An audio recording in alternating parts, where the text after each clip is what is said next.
We gon' be alright now. The heartbreaks, the goodbye, the bad days gon' pass by. We gon' live our lives now. We gon' be alright now. When we weep, we gon' smile. We gon' live our best life. Leave the pain behind. Reminiscing all the days used to meet you at the beach side. Used to think you were the one.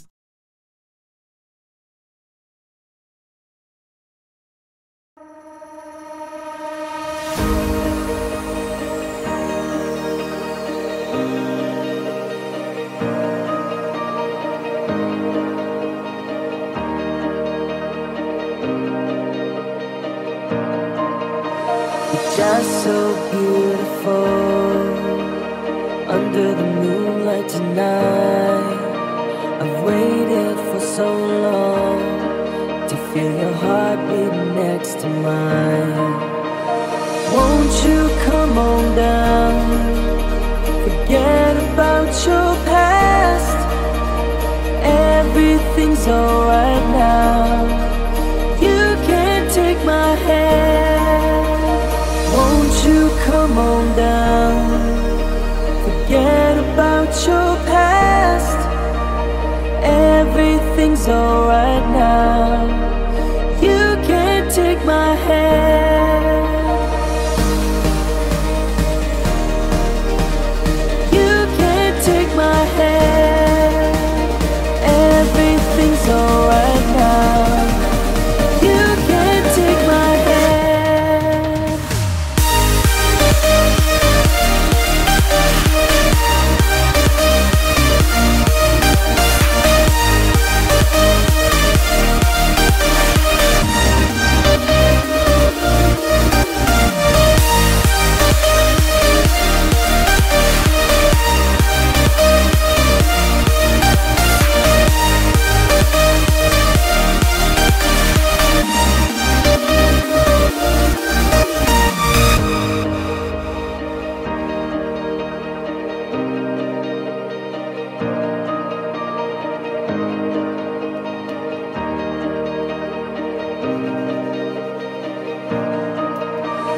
Just so beautiful under the moonlight tonight.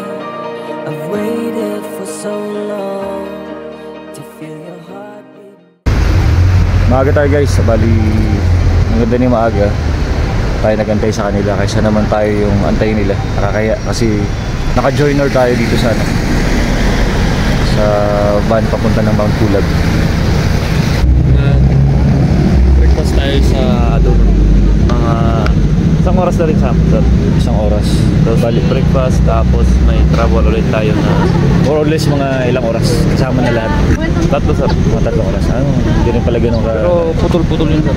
Putol-putol. Okay. Kasi ma-orient pa kayo sa dinner. Then pagkatapos nun tayo rocket. Okay, let's go. Okay na po? Okay na? Ready? So, enjoy your Mount Pulag tour. And ingat po kayo. Okay. Ayun guys. Let's go. Hindi na tayo.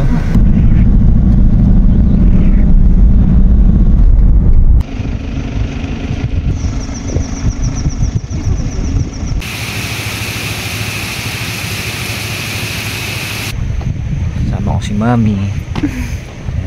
Balik tayo sa van. Binigyan na tayo ng pagkakataon makapag-picture dito sa Ambuklaw Dam. Punta na tayo ng Mount Pulag. Excited na kami ni Mami. Kasama ang 2 bata. Sige, ato may bagsak.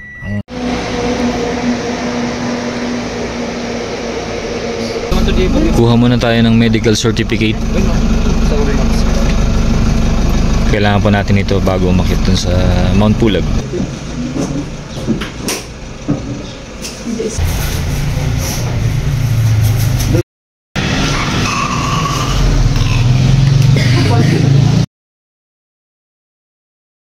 Guys, seminar muna tayo.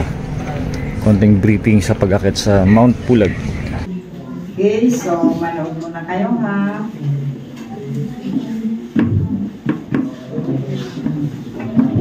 The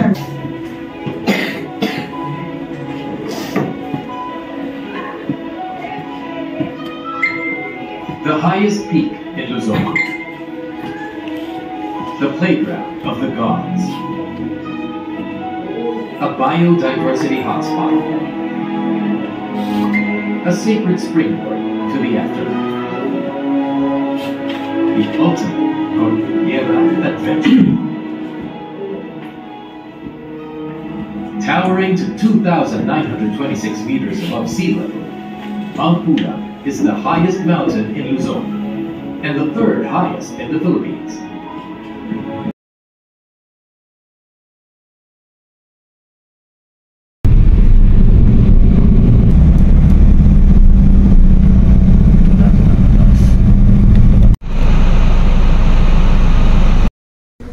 And guys, nakarating dito sa homestay natin.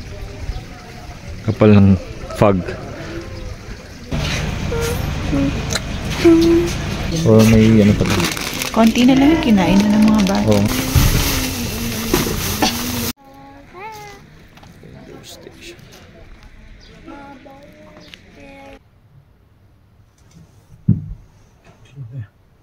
Dito. Ang nipis ng hangin dito kanina nabang nung basta nag-upo lang ako dyan sa higaan tapos naghiga ulit. Parang nahirapan akong naghinga. Ganun.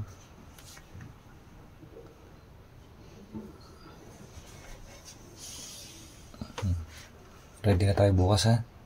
Hypo na tayo ng lakas. Tapos, inom ng gamot ka. Kakain ng marami, inom ng gamot. Ha? Tubig daw.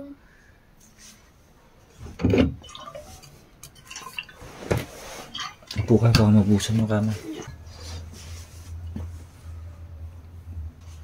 Hindi, sumasakit na naman. Gusto mo na mag-bonnet-bonnet na tayo. Pwede. Pwede na kayo mga Tsaka yung ano yung parang mask. Nakasama ng bonnet. Ay, oo. Oo, sige. Kunin ko na. Hindi na rin malamig. Yan. Yung gloves ko nandyan. Anong kulay gloves mo? Ito? Ayan, ganyan. Yung partner. Diyan sa loob. Mami ah.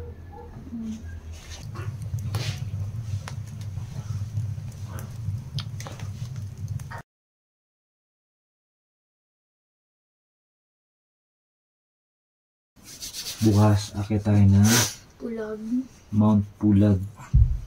8 hours yun. Aakyatan nun ay 8 hours balikan na. Ngayon, gusto ko ng cooperation ninyo ha. Bawat isa. Alam kong mahirap pero mayroon tayong mission dito na maakyat natin yung Mount Pulag. Okay? Ngayon, gigising tayo ng maaga.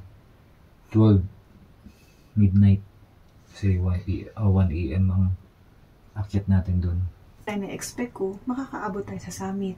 Makakapag-picture tayo doon sa 2,926 MASL. Above sea level. Above sea level. At makikita natin yung Sea of Clouds. So, yun ang In-expect mo. Mami. Pero, syempre, kung anong ibibigay ni Lord, makita man natin siya o hindi. Ang importante, ma-reach natin yung summit. Yung goal natin na makarating sa summit. Natin sa Mount Pulag. Expect ko din na ano. Maraming hayop na madadaanan tayo. Iba-ibang klaseng hayop. Okay. Doon ako excited.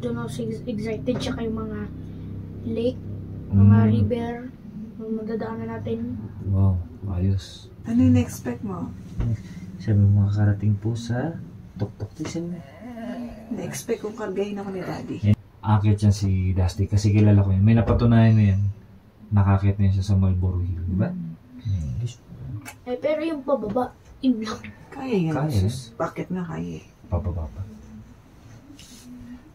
Ako naman, ina-expect ko sa pag-akit natin sa Mount Pulag. Siyempre, hindi yan magiging madali sa pag-akyat, lalo pat kasama natin yung dalawang bata. Pero doon ako nakapokus sa goal natin na kaya natin. Ibang feeling kasi ng ano ng nakakit ako, nakakit ka. Nakasama mo yung mga bata.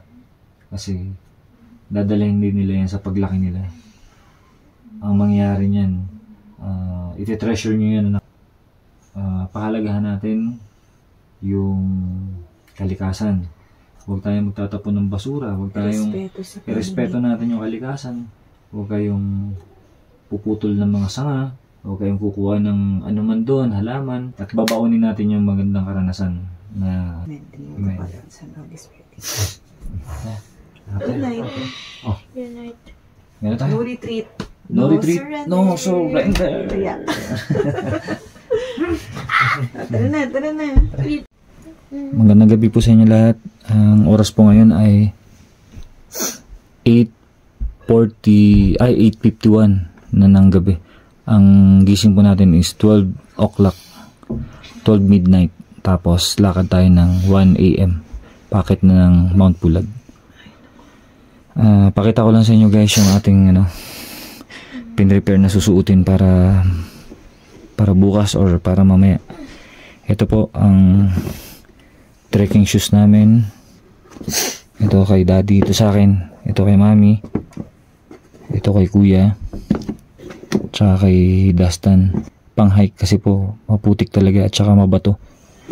Hindi po pwede yung walang spike. Yan, madulas kasi. Headlight kailangan natin kasi 1 AM tayo, madilim pa yon. So 1 AM hanggang 5 madilim pa siya. Kailangan din natin ng gloves, hand gloves. Yan, makapal yan. Kailangan din natin ng cover sa neck at saka yung bonnet na makakapal din. Kailangan din po natin ito, yung pinaka suit natin sa labas. Hanggat maaari 3 layer kasi sobrang lamig daw po. Dito pa nga lang po sa medyo baba is malamig na. Meron po siyang sweater doon sa loob. Tapos 2 t-shirt na magkapatong. Then ipapatong pa namin tong windbreaker sa labas. Ito yung kay Dustin. Yan. Bukod pa po dyan, pinagbabaon din kami ng kapote just in case na umulan. May kapote rin po kami baon. Tapos pagdating naman sa kanyang pants, ito po, may pants siya na makapal. May doble rin po siyang, pwede nyo pong doblehan ng makapal din na short or isa pang pants. Ganun na rin po kay Kuya Atom, kay Mami, at saka yung sa akin po. Kasi 8 hours po yung ating lakaran. Papunta at pabalik na po yun. Tubig. At saka magbabaon kami ng tubig na mainit. Kasi sigurado po aabutin tayo ng gutom doon. Yung pinakamadali na lang pong makain. Meron po kami dalang cup noodles at saka mga biskwit.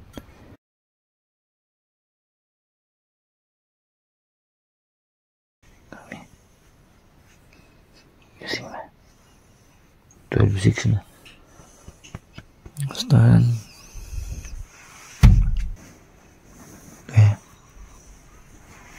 Kuya.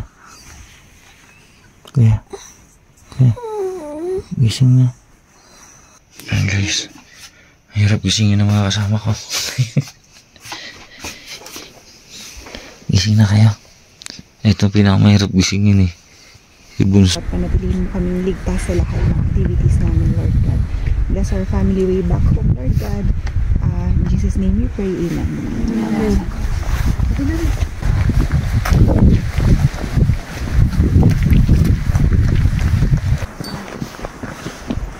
Dandan lang. Nak, hawak ka lang dyan. Gilid. Okay.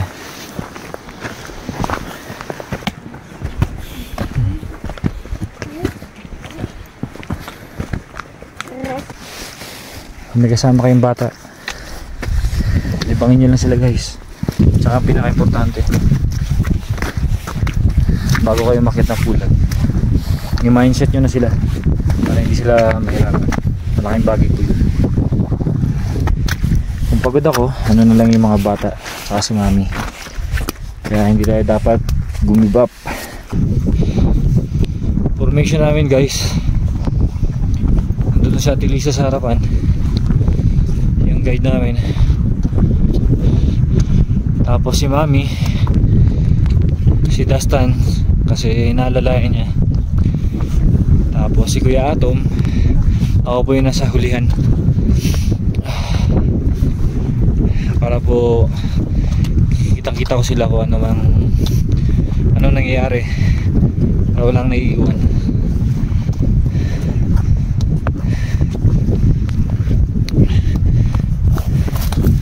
Mahigit 3 oras na po kami naglalakad.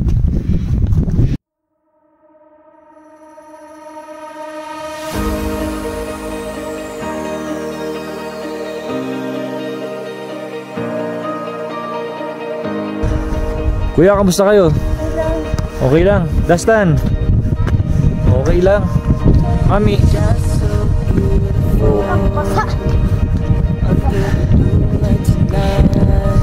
Malapit na tayo sa summit.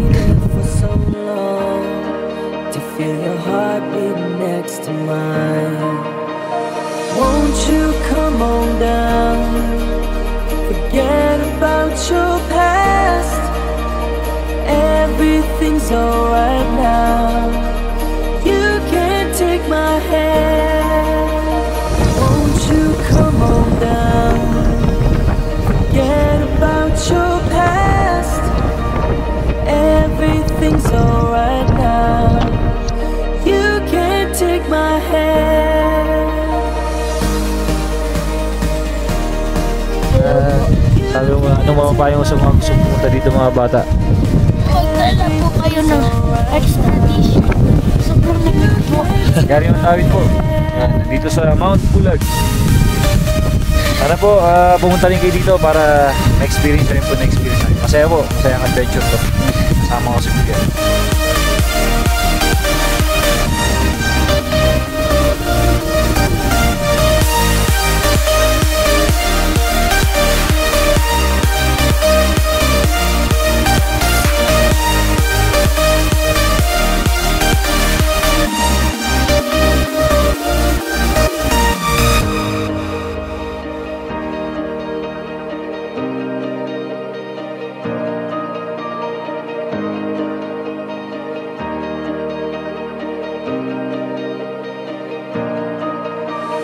Just so beautiful under the moonlight tonight.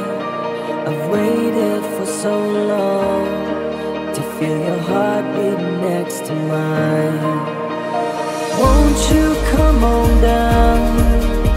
Forget about your past. Everything's alright now. You can't take my hand. You come on down. Forget about your past. Everything's alright now. You can't take my hand. You can't take my hand. Everything's alright now. You can't take my hand.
Kagaya ng mga hamon ng buhay, ang pag-akyat ng bundok ay maraming pagsubok.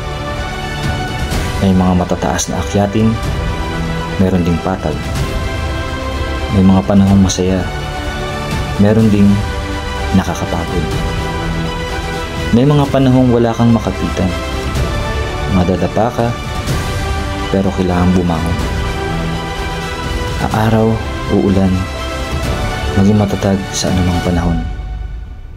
Magpatuloy ka lang sa paglalakbay. Mararating mo rin ang nais mong marating.